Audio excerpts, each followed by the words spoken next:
Hi, and welcome to Studio Cinema Saturday, the show where we review films old and new, the ones that you don't like and the ones that you do. I'm your host, Dalton, and today I'm joined by Kale. Today we are going to be discussing the new Roadhouse, produced by MGM. The cast follows, obviously, Jake Gyllenhaal plays Elwood Dalton, not John Dalton. Conor McGregor plays Knox. Daniela Melchior is Ellie. Austin Post, or Post Malone, plays Carter. Jessica Williams is Frankie. Billy Magnuson is Ben Brandt. And J.D. Pardo is Dell. Just right off the bat, I want to say I really like that the new 2024 Roadhouse takes an entire 20 to 25 minutes in the beginning of the film to just respect the original film. You know, everyone's asking, oh, that's Dalton, where's Dalton, there's Dalton, you know, it's all about Dalton in the beginning and him being this mystery guy.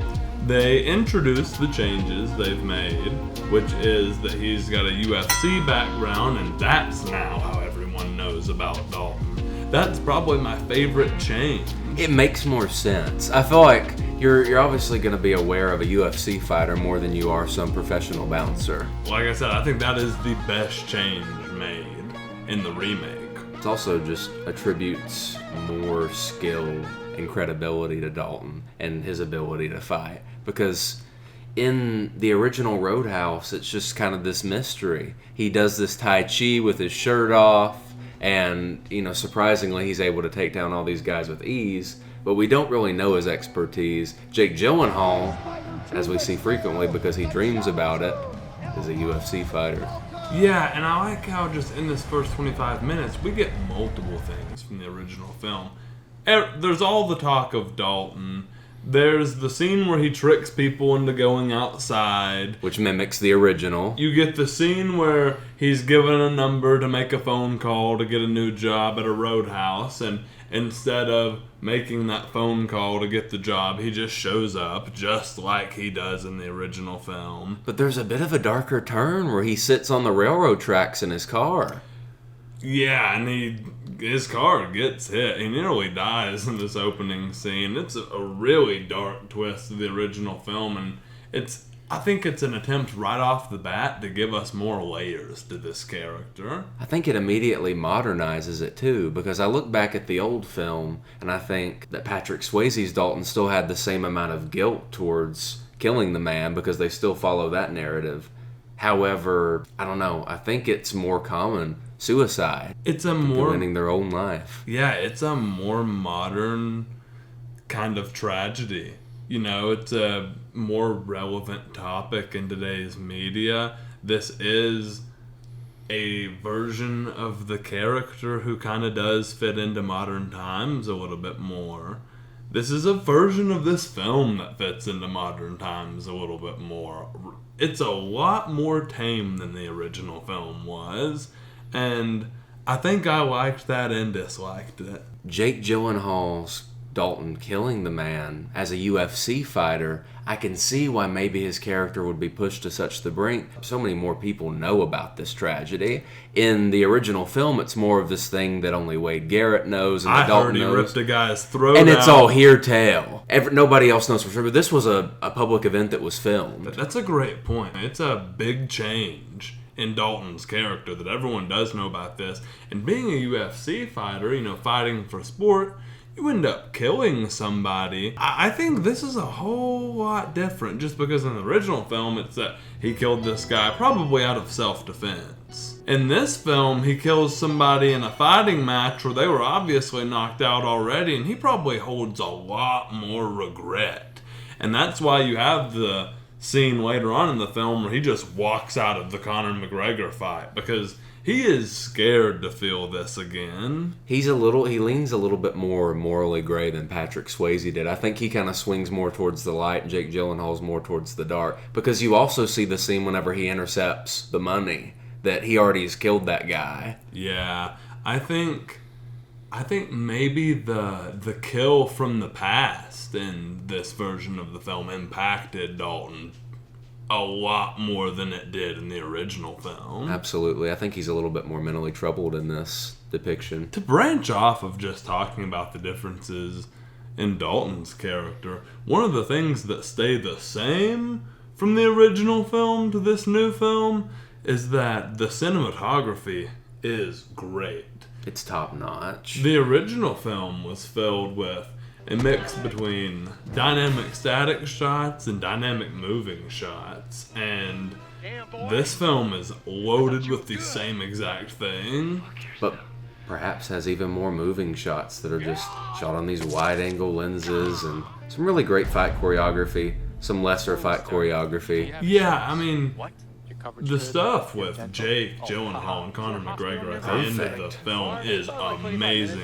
And the speed ramping they do there is amazing.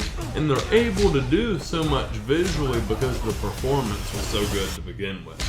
I think early in the film, when Jake Gyllenhaal as Dalton is just fighting random thugs, their fighting is not as strong just in performance, and so the speed ramping kind of misses for me. I think it looks just a little unnatural. I think there are even some moments in some of the earlier fights, like their first encounter. I think that whenever he's pulling bottles of liquor, off the bar and trying to hit him, his little head dodge and the weave and just the way they're doing it looked a little slow there. That's one moment I noticed. Just the speed ramping, but I get, you've got to do stunts safe, so I get it. But yeah, but then, you wrap back to the end of the film and you have that shot where Dalton is pulling Knox back and the camera follows Conor McGregor back and then all the way to the ground. These stunts and the cinematography is so perfected that it looks seamless. But there's some really good on-the-water stunts. And I also think of when Conor McGregor opens up the cage, whenever Knox, rips open the cage to the band. Yeah. I'm like, wow. That was a bold move, and you remember that scene because it's scary because he's just this intimidating presence. Knox is a scary dude in the film. He walks around, guns out the entire time, And I think the original assassin was Billy in the original Roadhouse. He's kind of the equivalent of him. Yeah, but this version of the character is way more relevant. He shines. In the movie. The original Billy hangs around the entire film and then gets his butt kicked in the end of the movie after putting up a good fight with Dalton.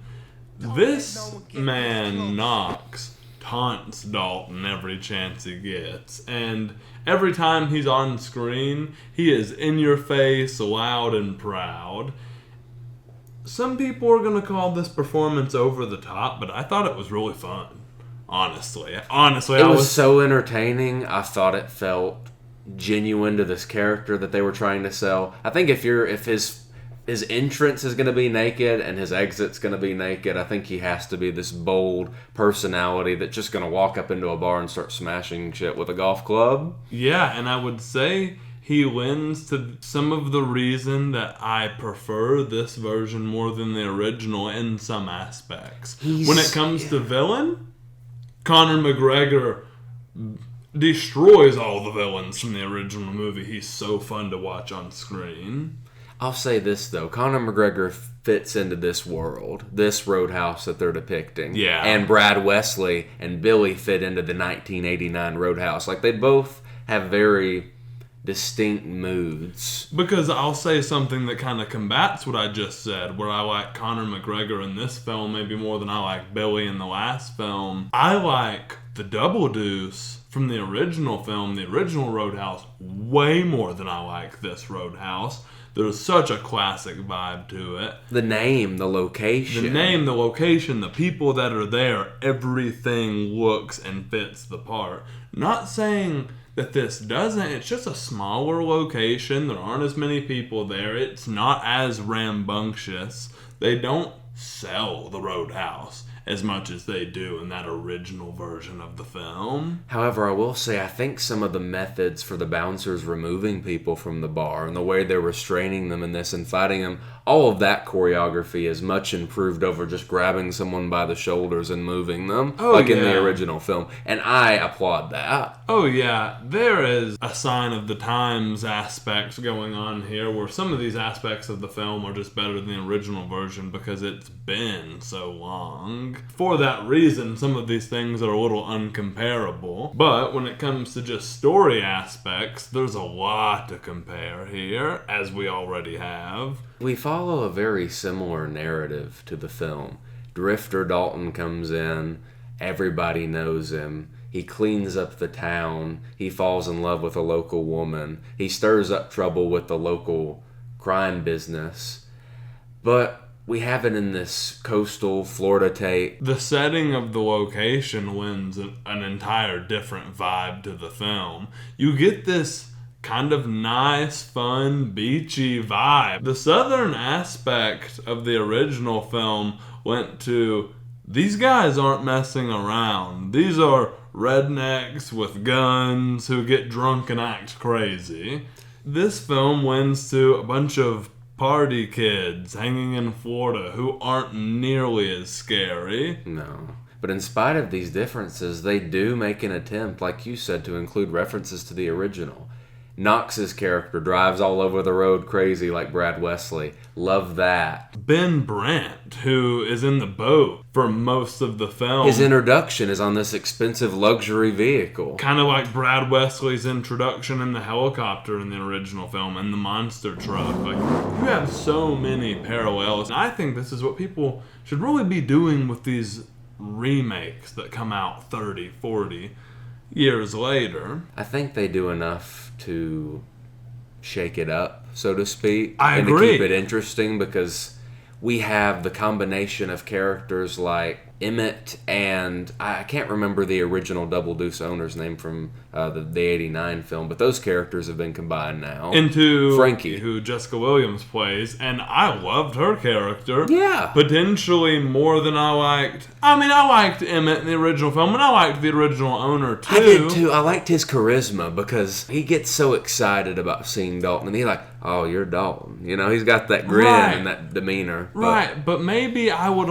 fight for Frankie's roadhouse just a little bit more, because I believe in her story, and I think she's legitimately trying to run this business so people have this bar to go have fun at on the beach, you know? Right. Sympathize with her character more. Another thing that keeps something from the original film, but also just does its own thing in an original way, is instead of Dalton calling on backup, Wade Garrett in the original film, the villain calls on the backup, which there was kind of the weird thing with, it kind of seems like almost that the Brad Wesley character was Ben Brandt's father, you know, and he was kind of running things and before he got sent away. And he's not in the film. Yeah. Yeah, and it kind of leans into the villain's arc in the film too, that they kind of have the sheriff bought out, who they call Big Dick. And this ends up being Ellie's father, who is pretty much Dr. Elizabeth from the original film. Dalton meets her at the hospital in this hilarious scene where he drives the guys that he beat the hell out of to the hospital. Scene was funny, not a scene that lives in the original 1989 version of the movie. It's funny. It's comedic. This Roadhouse does feel a little bit, which not that the original didn't take itself seriously at times either, but this one maybe has a little bit more of a comedic air. Right. It's like I call the original film more of a parody of an action film, while I call this one more of an action comedy with some good drama aspects. The comedy sprinkled in. Yeah. Right. It's a lot of situational comedy. And it still lends to the comedy that you have this guy named Dalton that everyone's freaking out about, running around, and he can just beat the hell out of everybody. That is something that is rooted in the original film that is still very much rooted in this film. We talked about our old friend Billy Jack in the last Roadhouse review, and I think Jake Gyllenhaal's Dalton embodies Billy Jack even more with his mannerisms. Okay, that's like you said earlier. Something I said during the film. Right, yeah. I wanted to make sure that we said that on camera. Because, like you said, he's afraid of his abilities. And he's also just, I'm rubbing my face. I don't want to have to beat you up. And if you've never seen Billy Jack, like Dalton said, we referenced it in the original Roadhouse review. We've referenced it here again. Billy Jack is this old movie that kind of follows the same story. A drifter in this city who kind of stands against what's going on in the community, stands up and beats his way through the plot. Billy Jack is just, I mean, to this point, it's old. It's a 70s film. It's a 70s film. It's a 70s indie film that's not extremely well made. It doesn't sound good at all. And I think it's just, the original Roadhouse might have more of a little cult following. I think less people gather behind Billy Jack and revere it as a film. I think it's underlooked a little bit. And truly, I think less people will get behind this film because it'll get drowned out by all the action comedies that kind of come out. I think, like the original film, it does stand out just a little bit because Dalton is such a character. I've got one good thing, I've got one bad thing. I like that the medical scene where he meets the love interest is kind of similar in both films. Yeah. I think the chemistry between Dalton and Ellie in this film is great. I don't know, I love it. Yeah. I really do. I think it's very natural. I think that it was a little inconclusive at the end. I don't really like him just getting on the bus and leaving at the end. Yeah. But maybe that's the more modern take on Roadhouse, is instead of this, stereotypical Hollywood ending where I end up with the woman and the bad guy's beaten, nobody wins in a fight because she was so heavily involved in this version. I'm just getting out of here. Yeah, just leaving the situation, walking away. The hero makes the sacrifice where he doesn't get the girl and he kind of leans into making himself happy, which is a little different than what we usually see, so I kind of like this version of the end of the film. We've updated. Yeah. We've gotten with the times. And that's what I'd say about a lot of the things in this film. A lot of the comedy, a lot of the action, the cinematography. I loved some of the music in the film. The action music was great. Post Malone's song was awesome. We totally overlooked the intro of the film with Post Malone. Great opener to the movie. I'm a huge Post Malone fan. I think old Austin Post has been a great actor. I saw him in Spencer's Confidential where he plays a super similar role. Thought he was better in this film. His fight at the beginning is funny. Watching these two semi out of shape dudes just kind of brawl at it. Hilarious. My only gripe about this film is some of the dialogue, I think, is drowned out by some of just the music and the sound in this film. I had maybe a little trouble hearing it. I think whenever I do hear the dialogue, I'm not really impressed with what I'm hearing most of the time. No. I think the original Roadhouse had some gutsy, vulgar, kind of funny dialogue, and it fit with this outrageous, kind of larger-than-life story. But in this film, I think it fails to live up to that expectation in that regard. Both were cheesy. Oh, Both yeah. are cheesy. But this is cheesy in a less conventional way. It's like this is a cringy kind of cheese at times. It's cheesy in a less gutsy way. Right. The cheesy cringe that's in the original film resembles real-life people just a little bit. This resembles... It's emulating real-life people. Robots reading a script at times. That's not a knock on, most of the main cast, because they do really good. Jake Gyllenhaal, the actress who plays Ellie, Conor McGregor, they're all great. How do you think this stacks up to the original Roadhouse?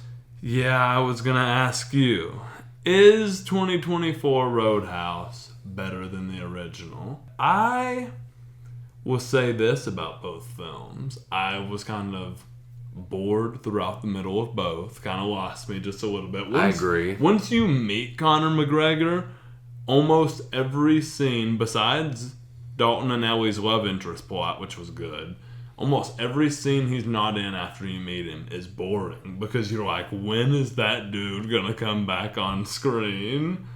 And then there's a charm that the original Double Deuce has that this Roadhouse has none of. I truly don't care about this Roadhouse as much as I cared about the Double Deuce, even though I like Frankie. I don't think Jake Gyllenhaal is as likable as Patrick Swayze. Patrick Swayze comes off as your traditional kind of country boy who's got this good way about him. And like the old trailer said, he has a PhD in philosophy. He's doing the Tai Chi. I don't know, I think he maybe just feels, like I said, he leans towards the light. Jake Gyllenhaal leans, it's the way he killed the man, too. I feel like Patrick Swayze's Dalton, it's like whenever he did it, it was an accident. He's kind of seeing red.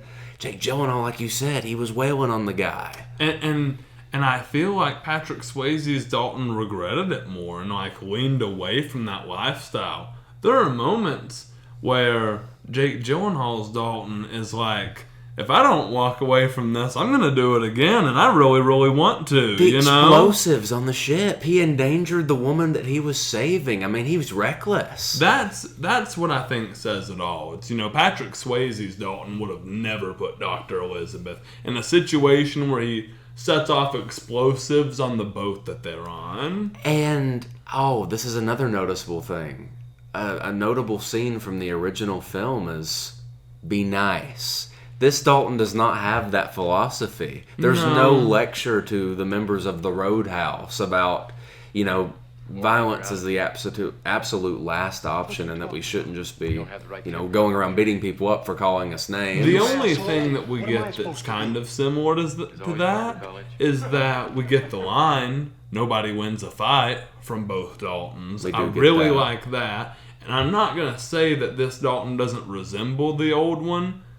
There just are huge differences where I may prefer Patrick Swayze's version, but that is not to say that I didn't like Jake Gyllenhaal's, because it was his version of Dalton being fresh that kept me into the movie the entire time, and that really piqued my interest right off the bat. So it's really hard for me to pick one over the other in terms of which Dalton was better, but I do think I prefer the original movie.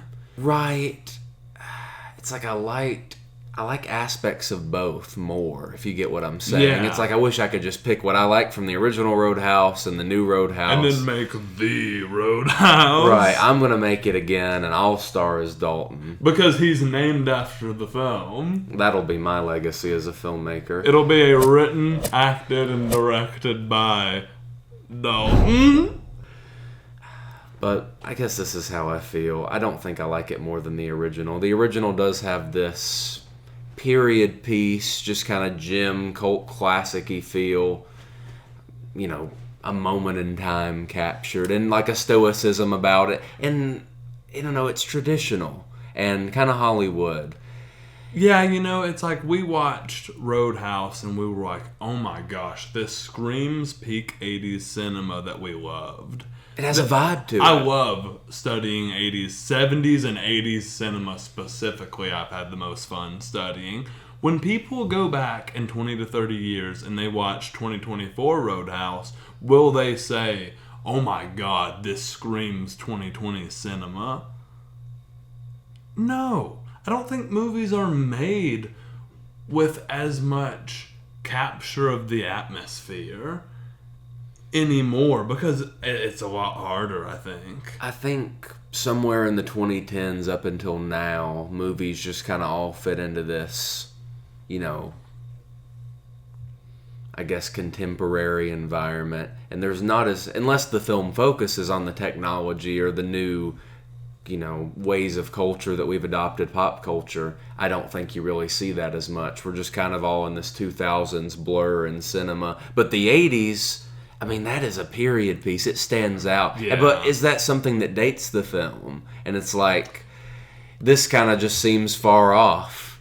There's a total generational difference in these two films, but I'll appreciate that we got the remake. I think this is one of the better remakes of an old film I've seen. It respects the original. It tells its own story. It excels in areas I think the original Roadhouse fails in. Not necessarily fails in, but maybe it just pushes past. Like in the cinematography and the stunts, the choreography.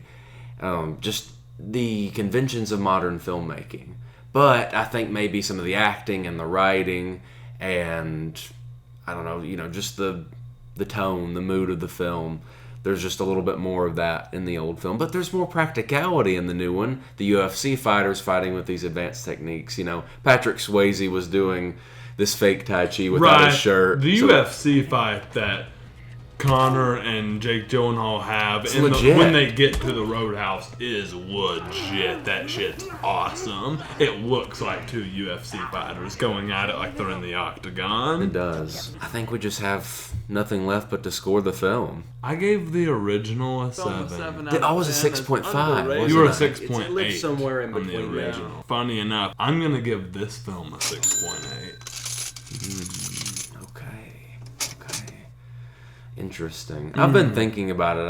I'll review, honestly, what I was going to rate this film. I think I'm a 6, though. You're a 6. I think I'm a 6. Despite all the things that are different, despite all the inspirations it took from the original film, we both really enjoyed watching it. We watched it with our friend Ham. Who you've seen in previous Studio Cinema Saturdays. Right, we all had a great time. We hope that you had a great time watching this movie. I hope people who watched this movie recognized how much it respected the original film and overall just had a good time watching it like we did. We hope you go check out the other Studio Cinema Saturdays that we've done. The old Roadhouse video, Iron Claw, The Killer, Oppenheimer. We're going to be doing Civil War next week. As soon as it hits theaters, we're going to be trying to get it out to you. They Took Her is our newest horror short film. Totally go check that out. New sci-fi thriller, which we've released on today's episode of filming Sunday, April 7th. On top of all that, we're going to be starting TV Tuesdays that starts off with Invincible. We're going to be doing other things like Game of Thrones, House of the Dragon, the Avatar live action series. We hope you guys are staying tuned for all of this content, and we'll see you there.